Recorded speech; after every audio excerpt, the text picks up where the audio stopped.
RCN. Le son de la différence.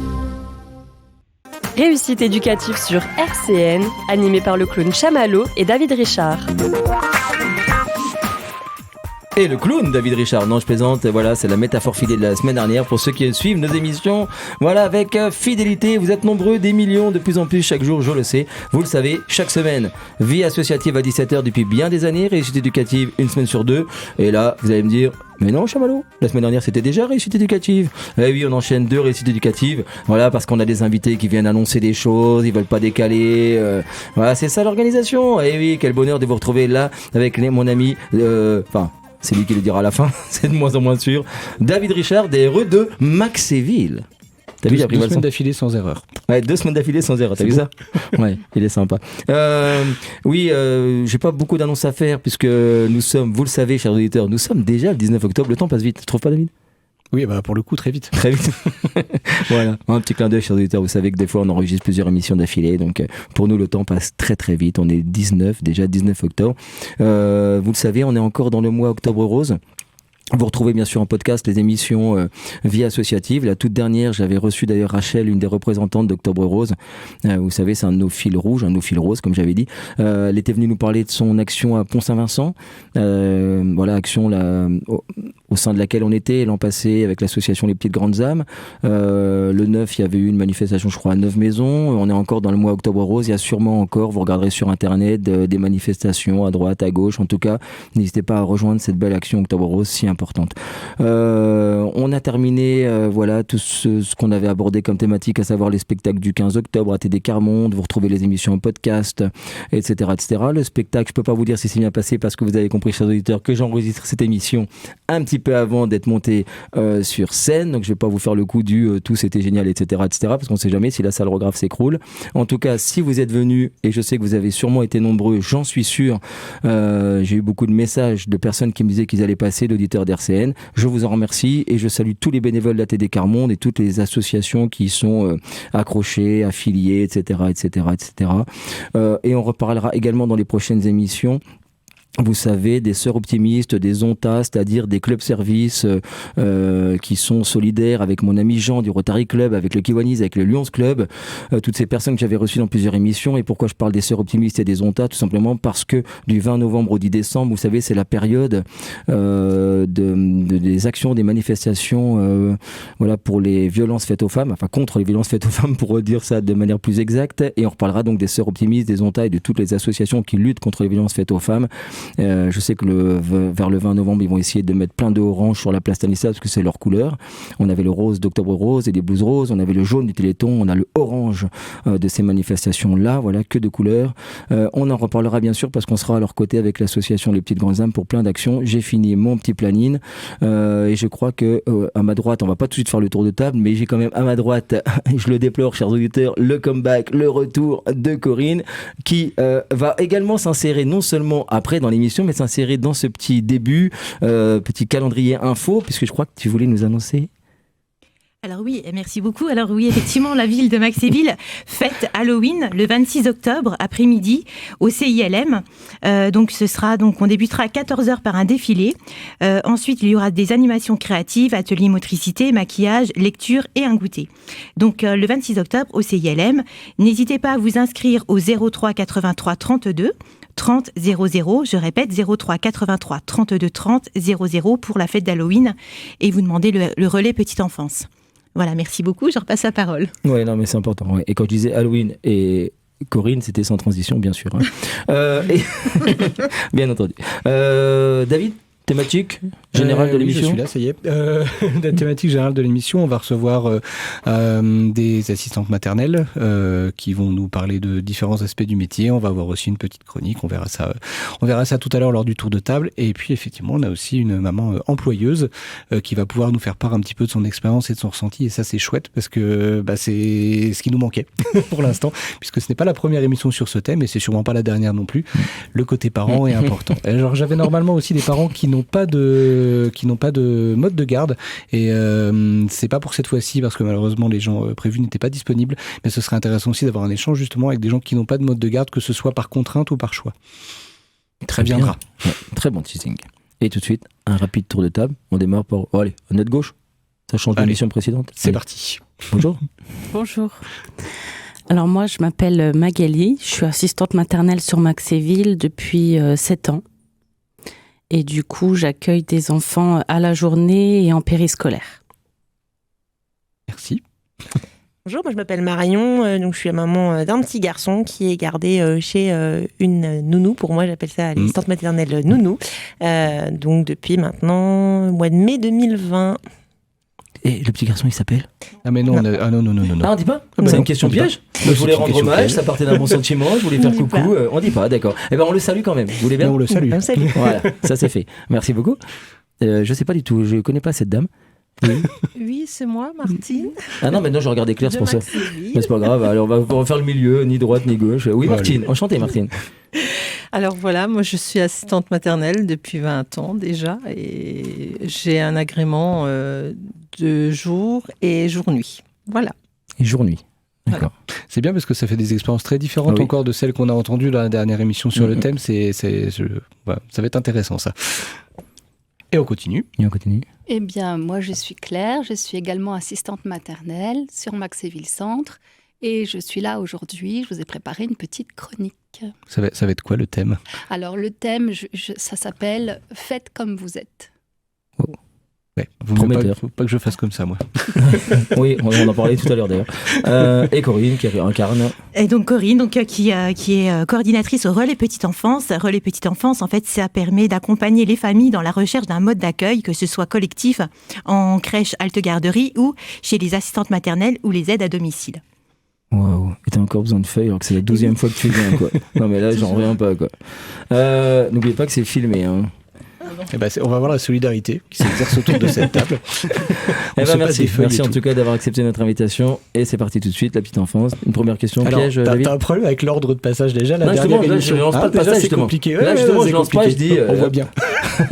Non, on va se faire une pause musicale comme à la fin de chaque intro. Exactement. Il faut prendre cette habitude. Et ça, c'est notre habitude. Même dans la vie associative, vous verrez, on démarre toujours par une petite pause musicale très thématique. Et aujourd'hui, c'est. Ça faisait longtemps que j'avais pas pris de contre-pied, mais je vais même pas le prononcer, mais on va voir un groupe punk qui va se poser la question de ce qui Oh. arrive aux enfants aujourd'hui. C'est très mauvais esprit et c'est en anglais. Punk, Adamo en punk, tout de suite, chers auditeurs. ». 17h-18h, réussite éducative sur RCN. Et réussite éducative et le grand retour de notre belle thématique, les assistantes maternelles, etc., entre autres. Oui, David. Non, je voulais signaler, c'était alors NoFX, NoFX, on l'appelle de plein de façons différentes selon si on a un bon accent ou pas, qui se posait la question de ces enfants étranges aujourd'hui qui sont bien élevés, qui boivent de l'eau, tout ça. C'est très bizarre quand même. Il y en a. Ça existe. Enchaînons. Enchaînons, oui. Enchaînons avec cet ordre que nous avons si bien préparé. C'est-à-dire, attention, c'est filmé, donc faut pas que je regarde n'importe Ouais, où. bah oui. Donc on va parler effectivement une nouvelle fois du métier d'assistante maternelle, mais du coup on va éviter d'être redondant tout simplement parce qu'on a des gens qui n'ont pas pas le même profil, pas la même expérience, pas les mêmes agréments que les personnes avec qui on a pu parler précédemment.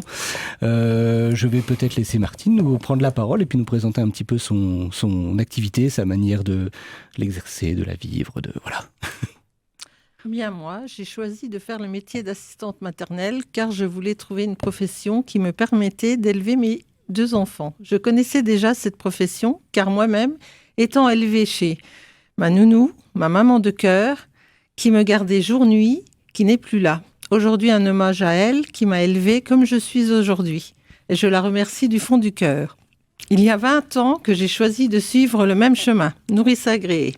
Assistante maternelle, aujourd'hui, qui n'est pas assez mis en valeur. Pourtant, quand on est investi dans ce métier, on apporte beaucoup aux enfants et aux parents aussi. Merci. C'est joli. C'est intéressant parce que c'est la première fois, je crois, qu'on a un lien direct entre son vécu personnel et le choix d'un métier. Je me permets du coup cette question. Quelle est du coup votre expérience finalement en tant que personne qui a été accueillie enfant, si j'ai bien compris? Eh ben, mon expérience... Non. Non, personnelle. Votre expérience personnelle. Personnelle, en tant qu'enfant. Comment, ouais, c'est ça. Je crois qu'on n'a pas le droit de dire le mot amour, mais c'est le mot juste. J'ai été élevée comme leur fille, quelque part. Et j'étais chez eux jour-nuit. C'était ma famille, quoi, quelque part. Et ils m'ont apporté plein de choses. Toujours à l'écoute. Enfin, c'est peut-être pour ça que je suis comme ça maintenant, aujourd'hui. C'est un peu difficile parce qu'on est en direct. J'ai un peu le trac, désolée. Mais voilà, c'est pour ça que le métier d'assistante maternelle devrait être plus reconnu parce qu'on apporte des valeurs. Ils ont fait mon éducation, ils m'ont donné plein de choses. J'ai fait partie de leur famille quelque part. J'étais élevée tout le temps avec eux. Alors donc voilà, même, on va dire quelque part, leurs enfants m'ont accepté. Déjà, c'est une chose parce que c'est pas évident. D'arriver à 9 mois et puis de partager avec un petit être qui arrive, c'est le petit dernier qui arrive, là tout le monde est autour de lui, tout ça, il faut pouvoir partager ses parents, enfin voilà quoi, mais j'ai eu tout ça et j'ai encore maintenant, je fais partie de leur famille quoi, ils m'ont jamais laissé tomber. Un véritable accueil en fait.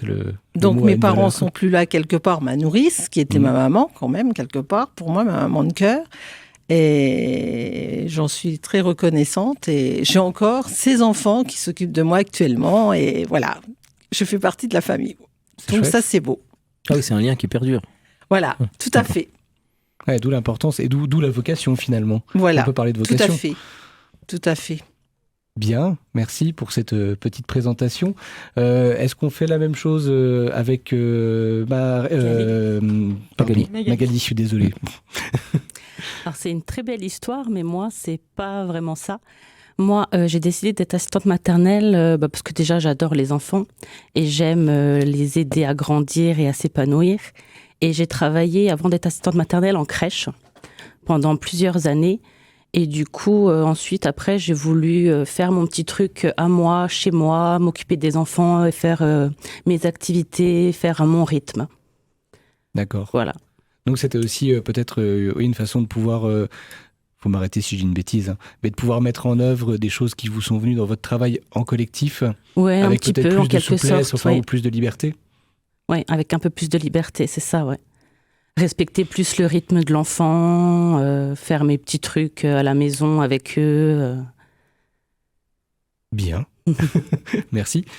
Est-ce que tu as des questions? Non, mais c'est bien, c'est complémentaire à l'autre émission. Donc ça rejoint exactement tout ce qu'on avait abordé. Moi, j'ai juste une remarque, mais alors je vais peut-être dire une bêtise, mais en même temps, c'est bien parce que de temps en temps, on agrémente l'émission de nos questions et de nos expériences personnelles, etc. Puis de temps en temps, on est novice, néophyte. Vous utilisez plusieurs fois, Martine, l'expression jour-nuit, mais voilà, ça je maîtrise pas. Qu'est-ce qu'on entend par là? Alors jour-nuit, c'est un agrément. On peut garder les enfants le samedi, dimanche. D'accord. Je me trompe pas, Corinne. On a les horaires d'accueil de nuit au cas où. Si on travaille pour des infirmières, 5 heures du matin, ça passe déjà en agrément de nuit. C'est ça. Voilà. Et puis, c'est vrai que ça permet à des professions comme les médecins, enfin ceux qui n'ont pas de garde, d'avoir un agrément pour les dépanner, quoi. Parce que c'est pas toujours évident de trouver une nounou ou un mode de garde justement avec une amplitude d'horaire comme ça, quoi. D'accord, mais parce que je connaissais pas l'expression, mais ça veut dire que toutes les assistantes maternelles ne sont pas habilitées, n'ont pas l'agrément, donc c'est vraiment spécifique. Voilà, tout à fait. Ah oui, je connaissais pas. D'accord. Oui, Corinne. Alors, ce qu'on peut dire, en fait, c'est que les assistantes maternelles sont donc des professionnels de la petite enfance. Elles sont agréées par le conseil départemental et elles ont donc un agrément qui est délivré par la protection maternelle infantile, la PMI, en fonction justement de leur capacité d'accueil, que ce soit capacité d'accueil du logement et également de leur manière de travailler. Donc effectivement, donc il y a plusieurs types d'agréments. Donc on distingue l'agrément de journée, l'agrément donc en périscolaire, c'est-à-dire lorsque les enfants vont à l'école et sont âgés de plus de 3 ans, ou lorsque c'est donc pour des horaires plutôt atypiques sur de la nuit ou des week-ends. Voilà. Mais pour avoir cet agrément jour-nuit, donc si je ne dis pas de bêtises, est-ce que c'est une formation particulière ou est-ce que c'est juste une demande liée à ce qu'on est en mesure de faire en termes d'hébergement, quoi? Non, en fait, c'est plus une demande de l'assistante maternelle en fonction justement de l'offre et la demande en tout cas, pour pouvoir en tout cas répondre aux besoins des parents. Il n'y a pas une formation spécifique, Non, même non. après coup, même une fois que l'agrément est... Non, il n'y a pas quelque chose en plus. D'accord. Après, il y a toujours des formations qu'on peut avoir, par exemple, je pense, dans des accueils plutôt pour des enfants qui auraient besoin de plus de comment dire, de soutien. Je pense au handicap ou des choses comme ça. Donc, on peut toujours, en tout cas, se former tout au long de sa carrière. D'accord. Non, parce que je pensais qu'il y avait peut-être quelque chose de spécifique, puisque quand même la nuit, c'est une autre thématique... d'autres choses à observer. Moi, je suis venue à en arriver à avoir l'agrément là parce que déjà, je connaissais les gens, ceux qui venaient pour notre agrément, quoi, des gens de la PMI. Et ils étaient embêtés justement pour une infirmière qui n'avait pas justement de nourrice à cause de ses horaires. Et moi, comme on aimait bien tout ce que je faisais, voilà, et on m'a incité à prendre cet agrément pour pouvoir faire le dépannage pour cette dame. Et puis après, voilà, je l'ai gardé, quoi. C'est intéressant. Pardon. Oui. C'est intéressant parce que ça vient du public, en fait. Voilà. On est venu encore me chercher pour l'agrément là, voilà. Donc ça voulait dire que, c'est que tout se passait bien. Oui. Et... Il y avait un besoin et une satisfaction. Il y a un peu de timidité, je suis désolée. Ah non, on passe. Non, c'est très agréable à écouter. C'est agréable, c'est spontané, c'est mieux que de lire des feuilles. Hein. Voilà, oui, mais ça aide. Ça aide et ça rassure. Ça non, mais c'est pour taquiner Corinne. Vous êtes parfaite, Martine. Merci. Non. Mais par contre, en écoutant Magali, et là, l'explication sur Jour-Nuit, j'ignorais totalement. Je me dis, il y a aussi un élément qu'on n'avait pas forcément abordé dans le Corinne 1, Corinne 2, etc. À savoir quand même ce que ça va modifier pour l'assistante maternelle. On a beaucoup parlé des parents, etc. La dernière fois, on avait posé plein de questions et tout, mais quand même, accueillir un enfant, ça modifie aussi la cellule familiale de l'assistante maternelle. Et ça, on n'avait pas assez abordé ça. C'est-à-dire que je pense à ça parce que Jour-Nuit, je me dis là, il y a encore d'autres thématiques, dans un moule dans lequel il faut faire rentrer sa propre cellule familiale. Donc c'est pas évident. Est-ce que ça c'est compliqué? Je pose la question comme ça un petit peu à Martine, mais également à Magali, à Claire aussi. Est-ce qu'on n'avait pas abordé ça la dernière fois? Est-ce qu'il y a cette problématique-là de sa propre cellule familiale, est-ce qu'elle est bouleversée? Est-ce que c'est compliqué à assouplir tout ça, à rendre ça harmonieux, à faire accepter, etc., à faire coïncider? C'est vrai que déjà, avoir un agrément, déjà, il faut déjà en parler en famille. D'accord. Parce que déjà, ça concerne vos enfants. On prend quelque part, des fois, on partage la chambre. De l'enfant, si on n'a pas de pièce adaptée, il est obligé de partager sa maman, partager ses jouets, partager les repas. Enfin, il y a un autre enfant qui vit là, il faut lui expliquer. Et puis pareil, par rapport à si on est marié, son mari aussi, parce que selon le travail et tout, l'enfant arrive tôt le matin ou repart tard le soir, ou s'il est là une nuit, ça peut arriver. Moi, j'ai déjà dépanné une nuit aussi. Donc voilà, c'est tout un ensemble et ils l'ont bien pris et ils ont accepté. Et puis voilà, tout s'est bien déroulé, chez moi. En tout cas, il y a cette réflexion. Il y a bien une... Mais il faut quand même... on n'est pas tout seul, quoi. Voilà, c'est familial aussi. Non, mais parce que je pensais à ça en préparant l'émission. J'étais dans un parc de jeux, une aire de jeu dans un parc. J'étais pas seul, parce que je vais pas me promener sinon seul dans les bains. Mais du coup, j'avais ces réflexions. Je voyais des assistantes maternelles avec des enfants qui jouaient avec les enfants qu'elles gardaient, mais en même temps qui avaient leurs propres enfants, qui disaient mais tu viens y jouer avec moi, etc. Et là, je me suis dit, oui, ça doit pas être si simple que ça. Parce que par exemple, moi qui suis un petit peu en symbiose avec ma princesse, jamais elle me laisserait aller 30 secondes jouer avec quelqu'un d'autre. Elle me laisse déjà pas téléphoner. Ça va, Corinne? Et du coup, je me suis dit, tiens, ça peut être une question que je vous poserais bien, c'est, est-ce que c'est facile de créer cet équilibre entre à la fois votre travail, mais qui est plus qu'un travail, parce que vous le dites vous-même, il y a une charge affective. Ah oui. Voilà. Et du coup, cette charge affective, elle est aussi ressentie par vos propres enfants, par vos proches, etc. Donc, est-ce que c'est si facile que ça à rendre ça harmonieux? Mes enfants ont tant donné que moi, on va dire quelque part, et ils donnent encore, parce qu'ils participent en plus aux travaux manuels avec les petits que je garde. Ils sont très investis, et même autant avec les parents, le dialogue, pour eux, maintenant c'est normal. Voilà. Ils ont compris que c'était mon travail, et Et voilà, quoi. Donc, c'est bien. Mais dans lequel vous vous investissez affectivement. Ah oui. C'est surtout ça qui m'a interpellé. Parce que quand c'est un travail, peut-être que nos enfants se disent, bon, c'est que du temps. Oui. Mais là, quand les enfants sentent qu'on donne aussi plus que du temps, mais aussi de notre affect, je me dis, nos enfants, des fois, sont un peu, je ne trouve pas le terme, mais ils sont très centrés autour de nous. Exclusif, c'est le mot que je cherchais, merci David. Et... Non, ils partagent, donc c'est bien. Moi, j'ai jamais eu le souci là, et dès que les petits arrivaient, ils étaient tout de suite prêts à les accueillir, tout. Du coup, c'est une richesse aussi. Votre travail est aussi une richesse pour vos enfants. Tout à fait, voilà. L'apprentissage du partage. Voilà. Vous savez, comme disait Victor Hugo, ça va David ? Tu vas bien toi ?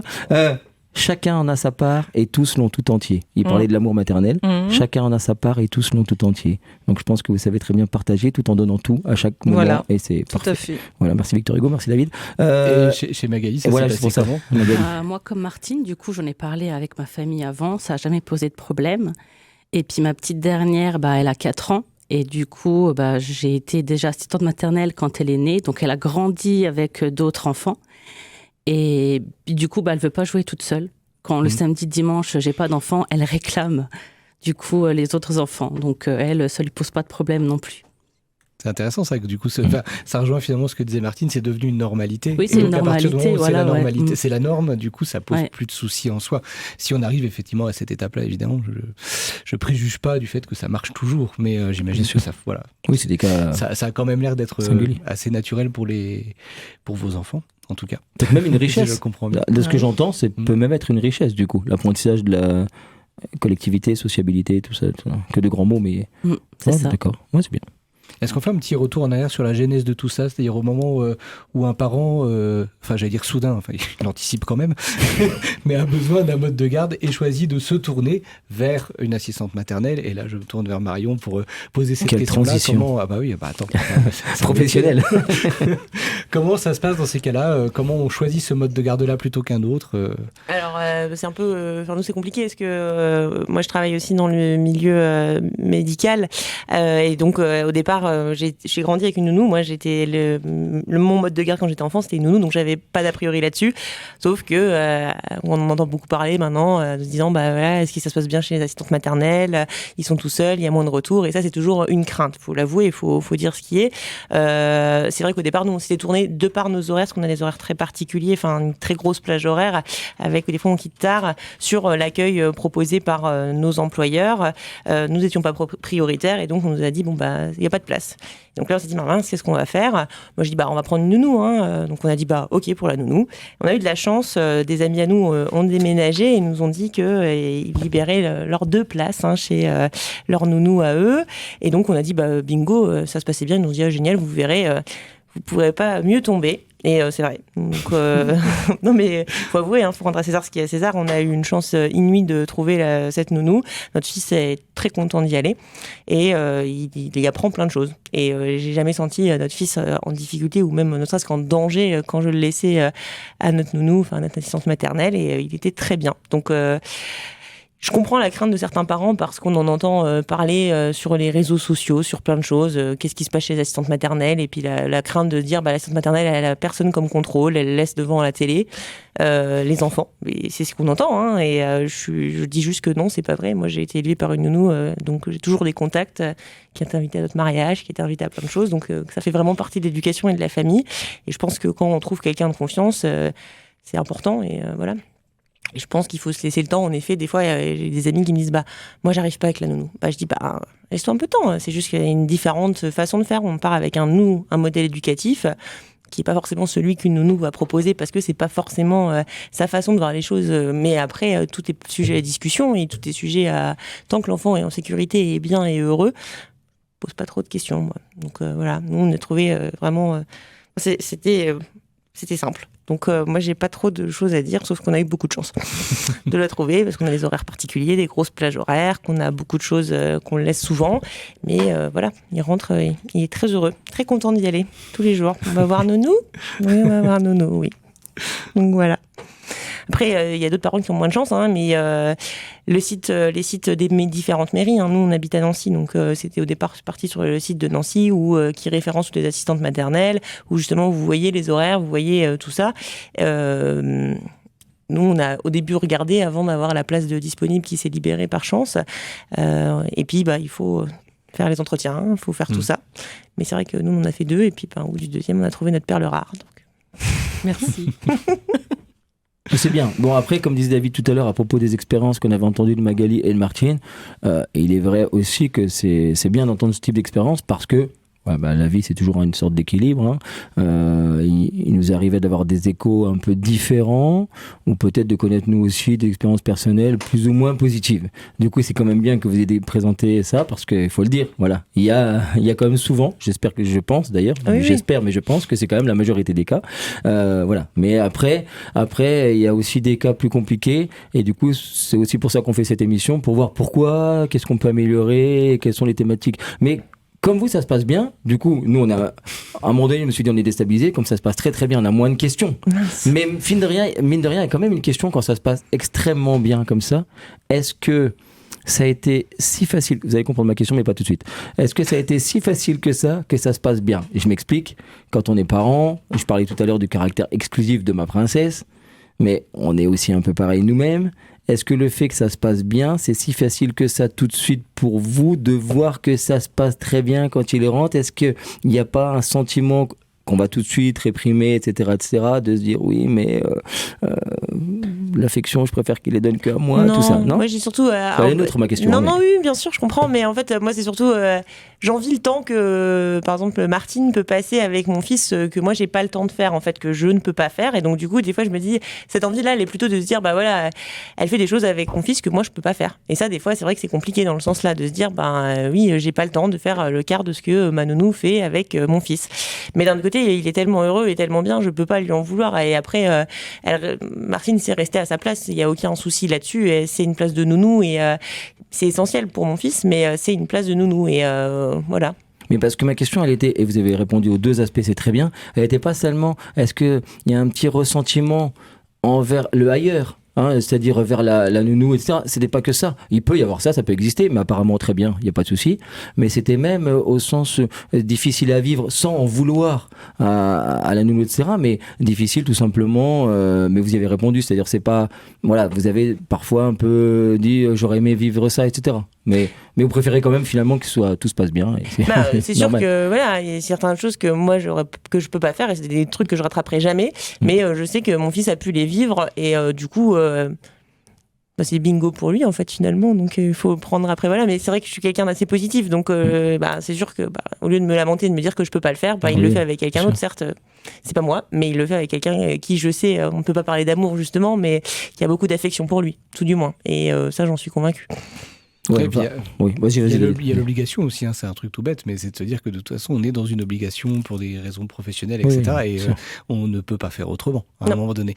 C'est compliqué. On peut pas, mais ma question elle était un peu intime sur le ressenti, mais d'où peut-être l'importance des échanges et que le courant passe très bien aussi, parce qu'à la rigueur ce que vous n'avez pas pu vivre, si il vous est relaté, si vous avez une double narration, la narration par l'enfant et la narration par la nounou, ça vous permet quand même d'avoir quand même, attention un peu, vécu cet événement. Je pense à un premier mot, un premier pas. Ou c'est tout ça, voilà. Mais Nounou, on a un cahier en fait de liaison avec Nounou, et donc tous les jours, on a les activités de notre fils, qu'est-ce qu'il fait, qu'est-ce qui se passe, et c'est super parce que même. Des fois, quand on fait des nuits, on n'est pas tout le temps là pour les récupérer. Des fois, ça nous arrive pendant 48 heures de ne pas voir l'un ou l'autre, un des 2 parents, notre fils, mais on sait par le cahier ce qui s'est passé. Et donc, c'est super bien. Ça ne remplace pas, loin de là. Mais voilà, on arrive à savoir. Et quand il était tout petit, parce que maintenant il est plus grand, mais quand il était tout petit, les biberons, est-ce qu'il a mangé, tout ça, c'est des craintes de parents qui sont légitimes et qu'on aura toujours. Mais l'avantage avec une nourrice, c'est que c'est un temps qui est peut-être un peu plus dédié que dans un multi-accueil, on va dire, là où il y a plus d'enfants. Et c'est aussi, il y a du pour et du contre, mais moi j'aime bien cette relation assez intimiste finalement entre l'assistante maternelle et les parents et l'enfant. Ouais, d'accord. C'est intéressant parce qu'on peut aussi signaler que justement par le biais des RPE, il y a aussi une forme... comment on l'appelle, collective, semi-collective, en tout cas qui existe pour les enfants qui sont accueillis chez des assistantes maternelles. Je ne sais plus si on s'était croisés quand on était venu Pour l'anecdote, on était passé effectivement avec Chamallow aux activités qui étaient proposées par le RPE, en tout cas aux rencontres. Je ne sais pas comment on va le dire, Corinne peut peut-être préciser. C'est vrai que c'était intéressant de voir les enfants finalement avoir ce temps collectif aussi, parce que moi j'ai déjà entendu aussi ce discours et cet a priori qui dit oui, mais quand ils vont aller à l'école, comment ça va se passer? Parce que s'ils ont toujours été avec leur nounou, etc. Or, c'est pas nécessairement le cas. Je ne sais pas si Magali ou Martine veut... En général, ça se passe bien parce qu'ils sont quand même avec d'autres enfants. Donc, ils ont l'habitude d'être en collectivité. On fait les activités à la ludothèque, au RAM. Donc, ils sont toujours avec d'autres enfants. Donc, ils ont un peu l'habitude quand même. Et puis, pour la séparation avec papa, maman, vu qu'ils sont déjà séparés pour venir chez nous, c'est moins difficile aussi. Oui, donc en fait, un certain nombre de mécanismes d'habitude que les enfants peuvent prendre existent dans le collectif, existent aussi chez les nounous, chez les assistantes maternelles. Oui. Je pense que c'est important de le dire parce que moi, c'est un discours que j'entends quand même très très souvent et que moi, j'ai moi-même tenu à une époque et mea culpa. Moi, j'ai eu des bons retours parce que j'ai des nouvelles des anciens et Dieu sait qu'il y en a. Maintenant, 20 ans déjà. Et c'est vrai que leur rentrée à l'école s'est super bien passée. J'ai eu des bons retours jusqu'au petit bulletin de notes de certains. Donc, j'ai le suivi à l'école. Donc, voilà. Bien, je propose qu'on se fasse une petite respiration musicale. Eh ben respirons. Avec tes musiques, je sais jamais trop si on respire vraiment, mais on va respirer. Si, c'est vrai. C'est très feel good, comme on dit aujourd'hui. J'apprends des mots. Jusqu'à 18h, réussite éducative sur RCN, animé par Chamallow et David Richard. Et David Richard qui va nous dire pourquoi cette belle musique. Pourquoi? Il y avait des raisons aux choses. Ouais, t'as vu? C'était Youssoupha, les disques de mon père. Je la trouve sympa parce qu'on n'est pas sur la thématique, parce que j'ai pas trouvé de chansons sur les assistantes maternelles. Qu'est-ce que c'est que ce répertoire qui ne rend pas honneur? Non, mais voilà, c'est une chanson que je trouve très jolie et très tendre de la part d'un papa pour son fils. Et en plus, comme c'est un papa qui a une carrière de rappeur, ça fait du bien aussi de les entendre un petit peu se lâcher prise, comme on dit bien, dans ces cas-là. D'accord, je me prononce pas sur le rap, tu sais bien. Donc tout de suite, Corinne. Alors oui, on va continuer. Donc peut-être parler justement des missions des assistantes maternelles. Peut-être que Magali justement peut nous expliquer un petit peu ce que sont les missions. Alors comme mission, déjà, on a d'accueillir l'enfant, mais aussi les parents, les rassurer, parce que pour eux, c'est souvent difficile de confier un enfant. Du coup, on doit surtout, avant, rassurer les parents, accepter le rythme de l'enfant et mettre en place son rythme dans un premier temps déjà chez l'assistante maternelle et petit à petit, quand il s'habitue, après faire notre rythme à nous. Genre, par exemple, quand on va à l'école, moi je sais que j'ai des périscolaires, donc je dois des fois les réveiller. Donc avant de les réveiller, je les laisse déjà prendre leur rythme et après, j'installe le mien. Et il faut aussi la cohésion entre l'enfant et l'assistante maternelle. Et puis, c'est les points les plus importants. Je trouve que c'est intéressant l'idée que l'enfant est pris en charge avec un certain rythme parce qu'il faut bien commencer quelque part et que finalement on va s'adapter aussi au fur et à mesure de ce qu'on observe, j'imagine, chez l'enfant. Parce que, je pense à la période d'adaptation en particulier. Comment ça fonctionne cette période d'adaptation? Comment elle est vécue par vous? Et puis comment justement ces adaptations vont, l'adaptation de l'enfant à l'assistante maternelle et réciproquement, comment on arrive à un moment à une forme qui est qui fonctionne pour tout le monde et puis qui donne satisfaction à tout le monde, enfin qui épanouisse tout le monde en tout cas. Moi, j'accueille les parents, tous les deux déjà. Et puis, je leur fais visiter le lieu où va dormir l'enfant. Je leur montre le matériel, chaises hautes, tout ce qui est aux normes, comme ça les rassure. Ils voient dans l'environnement où va se trouver l'enfant. Après, on se fixe 1 heure ensemble. Comme ça, la maman ou le papa ou les deux montre comment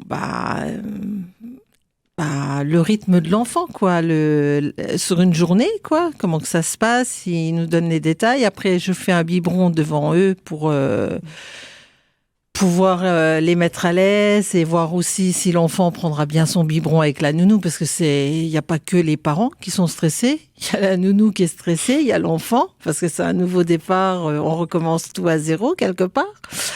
Et puis après, on fait le change, on essaye un dodo, les parents après s'en vont pour voir s'il a bien dormi. C'était comme ça, Marion ? Aidez-moi. On s'est vu une première fois pour visiter votre appartement, enfin là où vous allez accueillir. Et après, on a fait un goûter pendant une petite heure, en effet, où vous aviez donné le biberon. Et après, je voulais laisser une demi-journée de mémoire. Voilà. Et après, une journée complète. Après, je vous avoue que, en tant que maman, la période d'adaptation, c'est important, mais en tout cas, le congé maternité en France, c'est pas très long, et j'avoue que la période de laisser son enfant, c'est jamais très plaisant, donc la période d'adaptation, plus elle est courte, en tout cas mieux ça m'allait, parce que ça voulait dire que je pouvais rester encore un petit peu avec le loustic. Mais c'est vrai que c'est compliqué, hein. Moi je me rappelle la première demi-journée, quand on vous laisse, on se dit mon Dieu, déjà on a du temps pour nous, une demi-journée, mon Dieu, mais qu'est-ce qui se passe? Et ensuite on se dit mais est-ce que ça va aller? Et puis on a hâte de revenir le chercher, mais en tout cas voilà. C'est vrai que après c'est les nounous qui imposent le rythme des enfants, hein. Sur votre façon, au début non, parce que voilà, c'est des tout petits, mais plus ils grandissent, plus c'est vous qui donnez le rythme, et nous finalement à la maison après on récupère votre rythme à vous, et puis c'est finalement nous qui faisons en fonction de ce que vous leur avez fait le reste de la semaine, hein, clairement. J'en ai eu un qui n'a pas voulu boire son biberon le temps de l'absence de la maman. Je l'ai rappelé pour qu'elle arrive. Dès que je l'avais dans les bras, dès qu'elle a senti la présence de sa maman, il a englouti le biberon. Et puis j'étais rassurée. Puis après ça s'est super bien passé, mais c'est normal, quoi. Je veux dire, ça c'est le rôle de l'adaptation, quoi. C'est le début. Et les adaptations, est-ce qu'elles se ressemblent toutes? J'imagine que non. Mais est-ce qu'il peut y avoir des fois des parents qui vont être, je sais pas, sur de l'urgence, sur quelque chose comme ça, et du coup l'adaptation ne peut pas se faire complètement, correctement? Moi, ça m'est déjà arrivé. Ouais. Pour le deuxième, peut-être des fois. Quand on a déjà eu une fratrie. Ouais. Alors la première, ils font plus court, ils font pas sur les 3 jours, mais on l'a fait quand même. Enfin, moi, je sais que je le fais même. Parce que c'est normal, c'est un nouvel enfant, oui. Chaque enfant est différent, entre frères et sœurs on n'a pas les mêmes, donc ou entre frères, ou entre voilà. Mais c'est vrai que je préfère quand même la faire. Ils écourtent des fois parce qu'ils ont confiance en nous, parce qu'ils savent qu'on a eu le premier. Mais je préfère quand même faire l'adaptation. Quand même. Je vois que ça faisait réagir. Moi je l'ai vécu aussi en tant que parent, avec une contrainte qui a fait qu'on n'a pas pu la faire complètement. Et du coup, ça m'intéresse de voir aussi côté assistante maternelle. Alors, il y a la question de la confiance qui est déjà établie par rapport à une fratrie, mais il y a aussi des fois la question d'une urgence et puis de contraintes qu'on ne peut pas bouger, quoi. Et est-ce qu'il y a quelque chose à en dire? Moi, ça m'est déjà arrivé parce que une petite fille, son assistante maternelle a été en arrêt maladie du jour au lendemain. Du coup, les parents n'ont pas eu d'autres solutions et ils m'ont appelé et je l'ai pris tout de suite. Donc, on n'a pas eu le temps de faire l'adaptation. Mais ça s'est super bien passé parce qu'elle avait l'habitude du coup d'être en assistante maternelle. Donc, il n'y a pas eu de souci. Puis ça a roulé. Bien, tant mieux. Ça fait plaisir à entendre parce qu'effectivement, quand il y a ça, et encore une fois, je parle d'expérience, c'est un peu stressant aussi pour les parents. Et en fait, c'est les parents qui sont extrêmement stressés parce qu'ils ont peur que leur enfant soit stressé. C'est comme ça que j'ai vécu et on s'est rendu compte qu'effectivement, ça s'est très très bien passé même.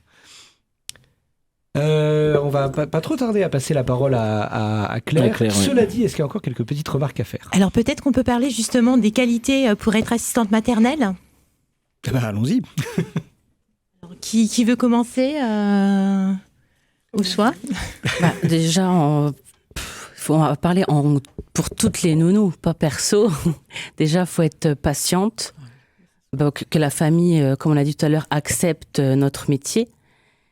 Et qu'on soit disponible du coup, parce que c'est vrai qu'on a des horaires assez... on peut avoir 10 heures à 12 heures de travail par jour, donc il faut être très disponible.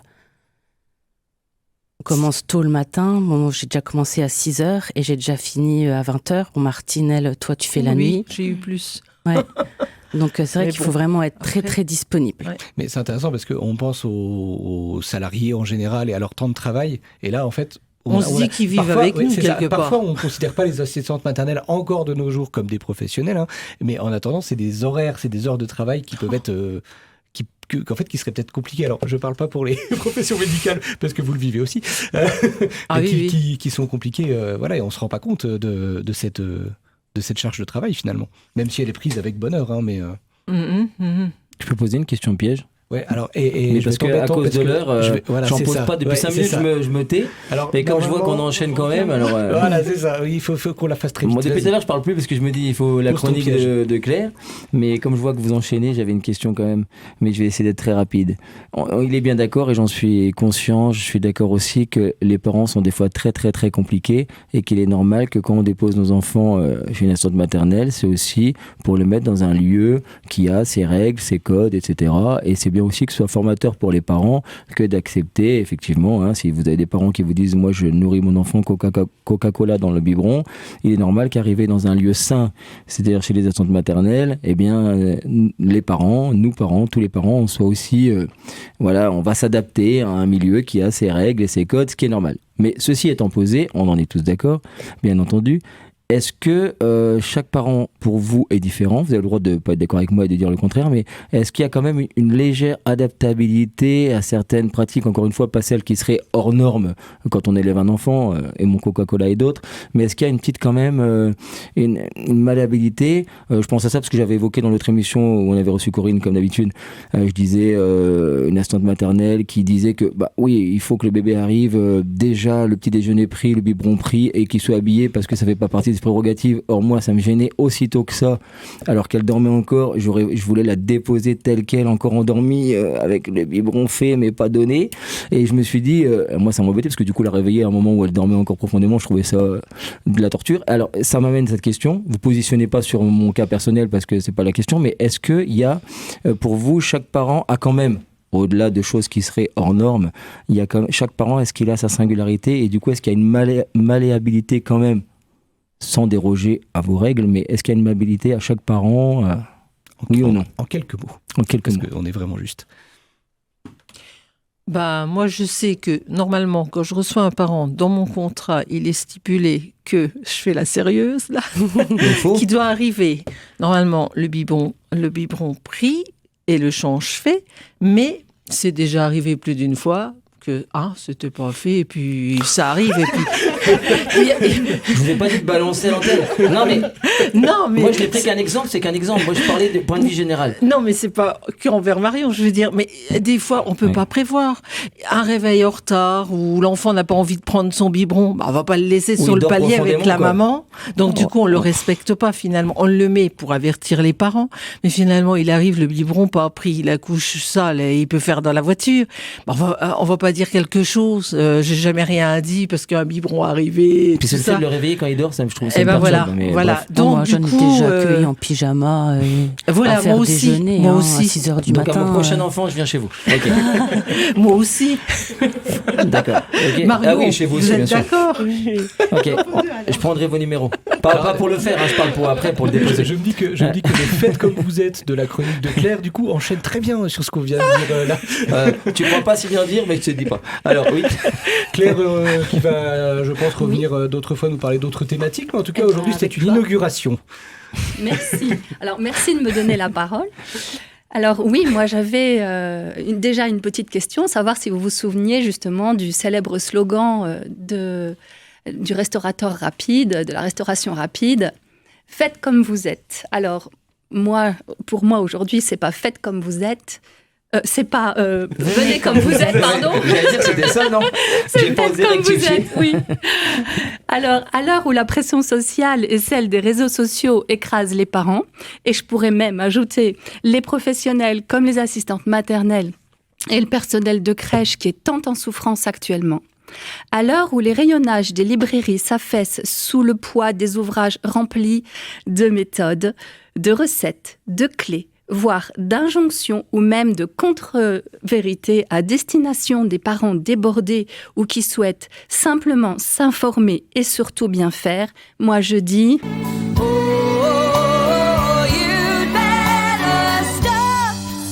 Oui, je dis stop. Je vais dresser une liste non exhaustive de tout ce qui peut être préconisé.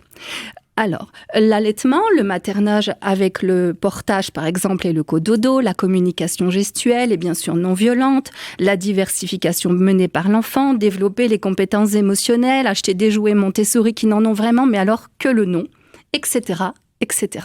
Quelle pression! Alors évidemment, il est important de se renseigner, de se cultiver, de s'informer, de lire, d'être conseillé, entouré.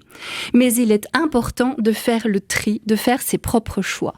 Parce que vous êtes unique, l'enfant est unique. Risquer de se tromper et réajuster, c'est aussi ça la vie. Et montrer à son enfant qu'on a le droit à l'erreur, c'est pas mal non plus. J'ai alors envie de reprendre la phrase du philosophe et auteur aux célèbres lunettes rondes Fabrice Midal. Je cite « Foutez-vous la paix ». Mettons tout de suite les choses au point avant de m'attirer les foudres des adeptes de la parentalité, de l'éducation positive et bienveillante. J'en suis. Évidemment, comment ne pas être en accord avec l'idée de partage d'expériences sensorielles comme le bain, la tétée, les bisous, les câlins, les massages et tout cela dans l'amour. Et comme le dit Caroline Goldman, c'était déjà ce que prônait Françoise Dolto il y a 60 ans. De plus, n'oublions pas que le cerveau de l'enfant n'est pas mature et qu'il est fragile. Bien sûr, l'adulte s'adresse avec l'enfant avec bienveillance. Encore une fois, j'en suis. Mais soyez également bienveillant avec vous-même. Parlons allaitement. Bien sûr, je suis pour. Mais votre enfant vous en voudra-t-il si vous lui donnez un biberon avec tout l'amour que vous lui portez ? La communication gestuelle, vous savez, celle qui aide le bébé à s'exprimer avant l'arrivée du langage, celle qui l'aide à faire part d'un besoin à l'adulte grâce aux signes. Bien sûr, je suis pour, je la pratique. Mais mon amie Catherine, qui est assistante maternelle, la communication gestuelle, ça lui parle pas. Bon, désolée pour le jeu de mots. Elle ne la pratique pas et je vous assure que le petit Oscar, quand il arrive le matin, il est très très heureux d'arriver chez Catherine. Et vous savez pourquoi ? Parce qu'Oscar, il est petit, mais il est malin. Il sait bien, lui, que Catherine s'adresse à lui avec tendresse et respect, même si elle n'utilise pas la communication gestuelle. Quant aux compétences émotionnelles, bien sûr, on ne laisse pas un bébé pleurer. Il a besoin d'être réconforté, rassuré, par exemple. C'est important, notamment pour l'attachement. Mais un enfant qui retourne son assiette en vous regardant avec aplomb, eh bien cette chère petite tête blonde cherche les limites. Et oui, vous pouvez lui en donner sans culpabilité, sans culpabiliser. C'est ce dont il a besoin, ce bambin.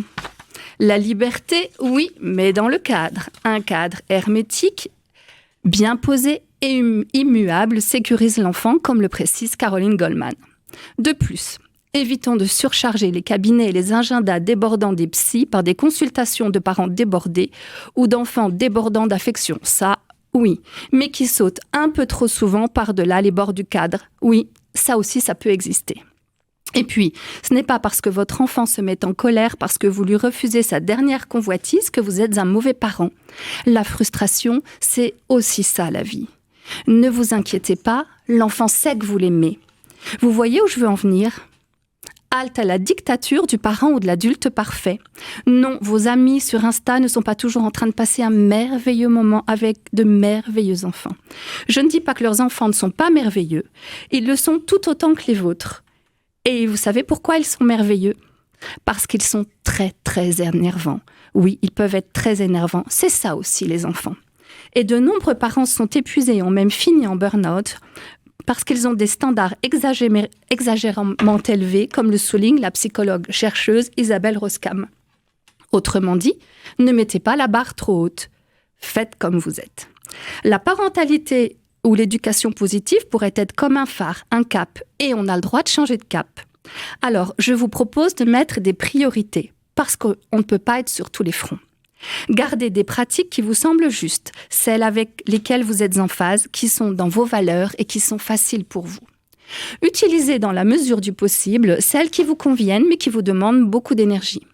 En revanche, vous pouvez bannir ce qui est soi-disant recommandé mais qui vous serait pénible, douloureux ou pire, à l'encontre de ce que vous pensez. Tout simplement parce que cela serait contre-productif. L'enfant sent lorsqu'il y a une congruence entre ce que vous êtes et ce que vous faites. C'est-à-dire que vous êtes en accord avec vous-même. Et si ce n'est pas le cas, le message ne passe pas. Rappelez-vous, Faites comme vous êtes. Et faites-vous confiance. Pour sortir de cette vision manichéenne et culpabilisante, tu es positif ou tu n'es pas un bon éducateur, et quitte à alourdir vos bibliothèques, vous pouvez y ajouter les publications de Caroline Goldman, docteur en psychologie, de Claude Almos, psychanalyste et essayiste. Celle-ci apporte des arguments qui mettent de la nuance. Tout n'est pas noir ou blanc. Et ne serait-on pas tous un peu ces deux personnages de Florence Foresti ? T'en connais des mamans calmes ? Si, les mamans calmes, c'est facile à reconnaître, c'est celles qui ne crient pas et qui ne courent pas devant l'école. Elles crient jamais, elles courent jamais. Putain, mais moi, c'est mes deux grands piliers d'éducation, crier, courir. J'ai construit ma vie là-dessus. Alors oui, nous sommes tous l'adulte calme, mais parce que nous sommes humains, nous sommes tous aussi parfois l'adulte exaspéré. Alors faites comme vous êtes. C'est pourquoi de cette chronique, faites-en ce que vous voulez. Mais surtout, laissez-vous le droit d'être heureux. Alors chantez, dansez, riez, courez, mangez des glaces. Laissez les enfants remonter le toboggan par la pente. Jouez, profitez de la vie et enfin, et surtout, aimez. Les adultes, vous n'êtes pas parfaits, alors c'est parfait. Merci Claire, je l'ai dit avant toi, on arrive en même temps sur les micros. C'est moi qui vous remercie. Merci, non mais beaucoup.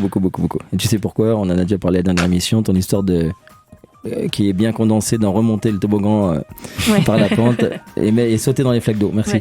Ouais. Merci à toutes et à tous. Je vais pas faire le tour des tables de tous les prénoms parce qu'on va être en retard, mais merci vraiment beaucoup. Merci à Jean-Luc à la technique. Merci David. On se retrouve très vite la semaine prochaine, vie associative et ensuite réussite éducative. Merci à toutes et à tous. Et ce sera bientôt le retour de cette thématique, vous le savez. À bientôt. RCN, www.rcn-radio.org